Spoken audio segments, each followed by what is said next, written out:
Hey everybody, welcome back to another episode of Throwback Thursday. Today, we've got a very interesting box here. I'm pretty excited about this one.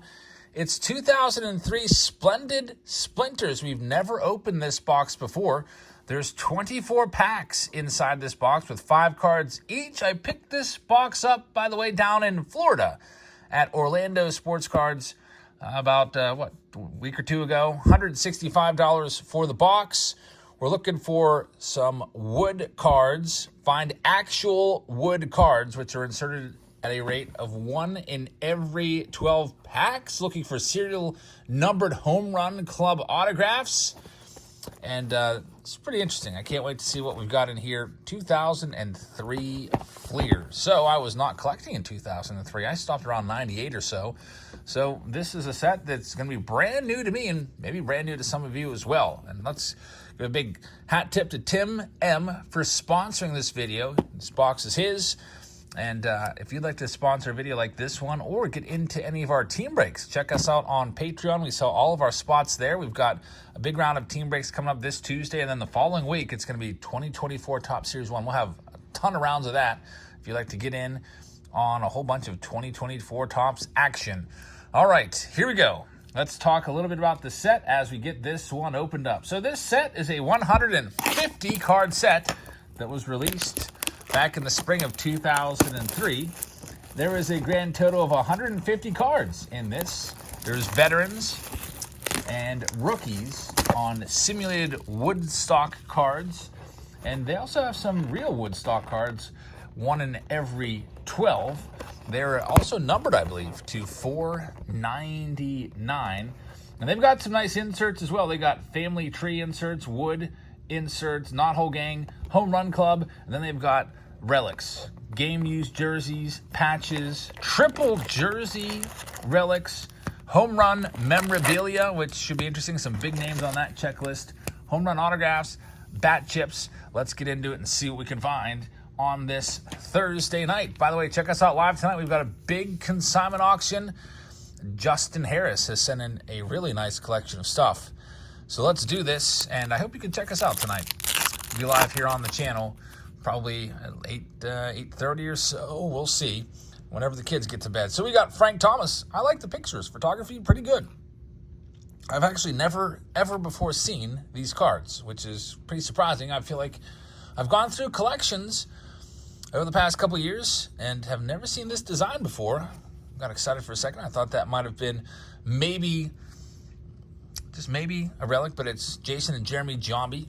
Jeremy passing away about a year ago. Bartolo Colon and Richie Sexton in there as well. Let's see what we have in the next pack. We got Juan Gonzalez, Jeff Bagwell, Hall of Famer. These are nice glossy cards, beautiful cards. Next up, we've got a, man, you could almost miss it. Got a game-used bat there. Very, very small relic right there. It is an Adam Dunn, Splendid Splinters. It is numbered to 425. So the big donkey, as they called him. Adam Dunn used to strike out a ton, used to walk a ton, and used to hit a ton of homers. A true 3-outcome player. And kind of not really too enthused on that design. The patches, or the relic is so small looking. Next, we got a Building Blocks insert card right here. This is going to be Alejandro Machado. Interesting. Got Sean Green in there as well, along with Mr. 7 Cy Youngs, Roger Clemens. All right, Christian Guzman is the next card up. We've got Gary Sheffield in his Atlanta Braves days. Kind of a shame that Sheffield didn't get in the Hall of Fame, at least in my opinion. I know he's kind of a polarizing figure, but I think he should be in there. There's Hall of Famer John Smoltz, Hall of Famer Roy Halladay, and Christian Guzman to wrap up pack number, 5 or so. We should hopefully find another relic in here. We'll see. Here's a little checklist. We've got Maglio Ordonez, Jason Giambi, the Giambino, Craig Biggio, who's a Hall of Famer. There's Luis Gonzalez. Luis Gonzalez, the hero of that 2001 World Series, and Jason Kendall, who had one of the most gruesome injuries I've ever seen.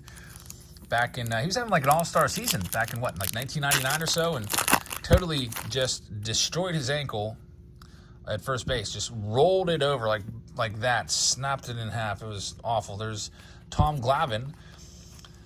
He's a Hall of Famer. Jeff Kent, most home runs ever by a second baseman, but not in the Hall of Fame. There's Hideo Nomo. Man, it's a great card. I wish they would have him in the windup with his back facing the batter. I feel like one of my favorite Hideo Nomo card ever is 1995 Bowman. I was obsessed with that set. When that set came out, it was just, man, I love those foil cards that you got in each pack. There's Roberto Alomar, and we've got Vicente Padilla. Remember the Padilla Flotilla down there in the corner of, what was it back then, Veterans Stadium? Vicente Padilla. I'd totally forgotten that name for a while there until that came back to me. There's Barry Larkin, Hall of Famer. Eric Chavez. Scott Rowland, who squeaked into the Hall of Fame.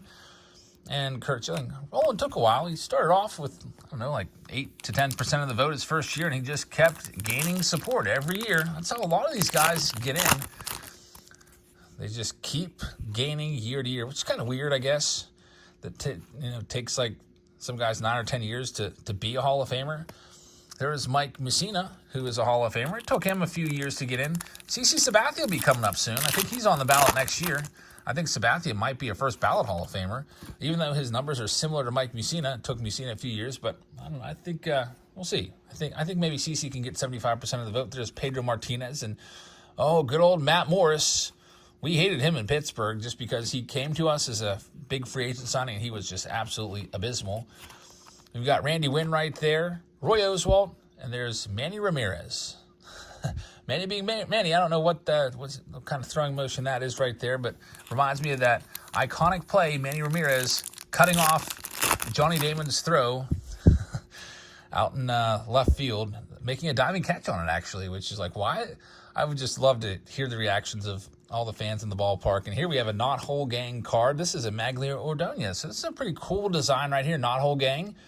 Back in the really early days of baseball, they used to have wood fences up, and the kids would just be able to peer through the knot holes in the fence and watch the games for free, basically, which is kind of cool. And you can't really do that anymore. At some stadiums, you can still watch a game for free through a quote-unquote knot hole loophole. Like, for example, if you go to Progressive Field, you can stand out beyond the left field gate. At least you used to. I don't know if they've changed it or not. But you can see parts of the stadium. Like you can see maybe half the field. There's Ivan Rodriguez. I don't know how enjoyable that would be, though, with all the security and stuff around and people walking by you. Shea Hillenbrand and Rafael Palmeiro. In Washington, D.C., at Nats Park, I know that you can go up on top of one of the parking garages, which is kind of like behind the center field wall, and you can stand up on top of there and see right down in on the field. You can see everything. There's Edgar Martinez. Got a building blocks card there of Chris Waters and Ryan Klesko. PNC Park, you could see I guess you could see a little bit of the field. I remember, I don't know where I was or why I was doing it, but I remember watching some of a game from the Roberto Clemente Bridge. You could just barely see, just a small sliver of the field. There's J.D. Drew, Bernie Williams, Omar Vizquel in there as well with Wade Miller. So we've got 2 relics so far for Tim. I'd like to find him an autograph. That would be pretty nice. Larry Walker's on the back right there. Here's the checklist of some of those inserts that we're hoping to find. Barry Bonds would be a nice one. There's Trevor Hoffman, Hall of Famer, second most saves of all time. Darren Erstad, who's also a crossover star. He was a pretty good football player, I guess, with Nebraska, wasn't it? Larry Walker there as well. And on to the next pack. We're about 2/3 of the way through this box on this Throwback Thursday. There's Lance Berkman. We've got Aubrey Huff and another insert card. These inserts here, this family tree is not all that interesting. Brian and Marcus Giles. It's, I don't know, kind of like the base cards much more. Austin Kearns is the last one right there. Next stack, Josh Beckett leads it off. Cliff Floyd right there.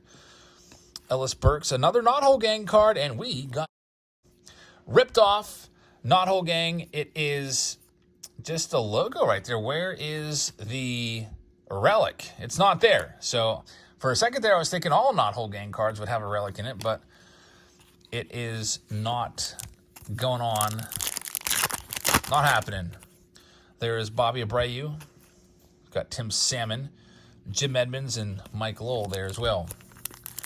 There are grand total of 5 packs left. Building blocks card, Eric Hinsky. We've got a Kaz Ishii, that's a name from the past, and Derek Lowe. 5 packs left. Let's see if we can get an autograph here. I'd like to find one more relic here and make this worth a 165. Definitely nice cards. Tim might be wanting to build the set or get as close to it as possible. Here comes a wood grain card. It's Mark Pryor. So there's our first actual wood grain card, kind of shades of the Heavy Lumber series from the recent Topps releases. That's a Mark Pryor out of $4.99 on a wooden card. Pretty cool right there. So I'm counting that as a hit. We'll put that out there and get that one sleeved up. Juan Gonzalez there as well. The back end of that pack. Let's see what else. Junior Spivey. There's a name from the past. It's just another wood grain card. Back-to-back packs. It's Mike Piazza, and it is utilizing the 1959 Fleer Ted Williams design. Splendid Splinters. I guess this whole set technically is named after Ted Williams, hence Splendid Splinters. So that's pretty cool. So 2 wood grain cards, 2 relics, and 3 packs remain. 2 of them right there. Let's see if we can find anything else on our way out the door here. By the way, if you're new around here, please hit that subscribe button. We'd love to have you along for all of our videos. And if you are looking for something to do this weekend, big card show in the Pennsylvania, Western Pennsylvania area. It's at the Washington Crown Center Mall in Washington, PA. And it is the largest card show, I think, ever. 425 tables, at least in this area. That kind of rivals some of the huge national shows. Here's the address if you want to type it in. Here's the hours. So if you want to head on out there, we'll give them a plug. 425 tables is what I was told would be there. Saturday and Sunday this weekend. A lot of competition, lots of dealers, so I'm sure they're going to be cutting some deals for sure. So check it out. Let's see what we've got going on in this next one. Craig Biggio. There's Frank Thomas for the second time. David Eckstein, Richie Sexton, and the final card of this video in the windbreaker is going to be Bartolo Colon. So there you have it. 2003 Splendid Splinters, 2 wood grain cards, and a couple relics in there for Tim. Fun box to open. Something brand new that we've never seen before. So glad that I was able to find that box in Florida for the opportunity. So thank you very much for watching. I hope you guys have a fantastic rest of your evening. Make sure you check us out tonight for the live auction of Justin Harris's collection, and we'll see you all later. Good night, everybody.